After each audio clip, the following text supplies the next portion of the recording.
আবু হুরায়রা রাদিয়াল্লাহু তাআলা আনহুর নাম শুনেছেন আপনারা? আল্লাহ রাসূল সাল্লাল্লাহু আলাইহি ওয়াসাল্লাম একজন বিখ্যাত সাহাবী। ওনার নাম কিন্তু আবু হুরায়রা না, ওনার নাম হচ্ছে আব্দুর রহমান। আবু হুরায়রা রাদিয়াল্লাহু তাআলা আনহুর আসল নাম কি? সবাই বলতে হবে, আব্দুর রহমান। তো উনি আবু হুরায়রা হলেন কি করে?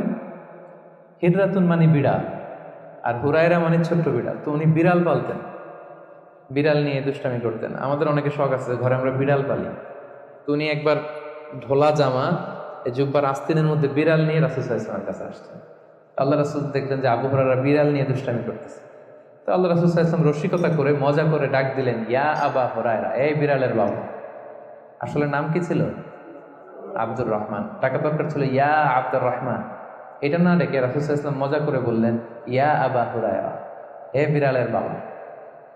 তো রাসূল সাল্লাল্লাহু আলাইহি ওয়াসাল্লাম কিন্তু এরকম মজা প্রায় করতেন, প্রায় সাহাবাদের মধ্যে তিনি মজা করতেন, রসিকতা করতেন। তবে এটা হালাল রসিকতা ছিল, হালাল এন্টারটেইনমেন্ট। রাসূল সাল্লাল্লাহু আলাইহি ওয়াসাল্লাম একটু রসিকতা করে বললেন, ইয়া আবা হুরায়রা, হে বিড়ালের বাবা। তখন থেকে আবু হুরায়রা রাদিয়াল্লাহু তাআলা আনহুকে সবাই আব্দুর রহমান না বলে বিড়ালের বাবা বলে ডাকতে শুরু করলো, সুবহানাল্লাহ। এবং উনি নিজেও এটা নিজের জন্য পছন্দ করলেন, বিড়ালের বাবা। তো ওনার নাম হচ্ছে বেসিক্যালি আব্দুর রহমান, কিন্তু যেহেতু বিড়াল নিয়ে দুষ্টামি করতেন এবং রাসূল সাল্লাল্লাহু আলাইহি ওয়াসাল্লাম একবার যখন হে বিড়ালের বাবা বলে ডাক দিলেন, তারপর থেকে উনি কি হয়ে গেলেন? আবু হুরায়রা। উনি এই হাদিসটি বর্ণনা করেছেন, উনি নিজে শুনেছেন রাসূল সাল্লাল্লাহু আলাইহি ওয়াসাল্লামের কাছ থেকে এই হাদিসটি। উনি সর্বাধিক হাদিস বর্ণনাকারী সাহাবী, উনার চেয়ে বেশি হাদিস কোনো সাহাবী বর্ণনা করেননি। 5374টি হাদিস বর্ণনা করেছেন। মসজিদে নববীর পাশে একটা বারান্দা আছে, এটাকে বলে সুফা। এই বারান্দায় যে সাহাবারা থেকে থেকে পড়াশোনা করতো ওনাদেরকে বলা হতো আহলে সুফা।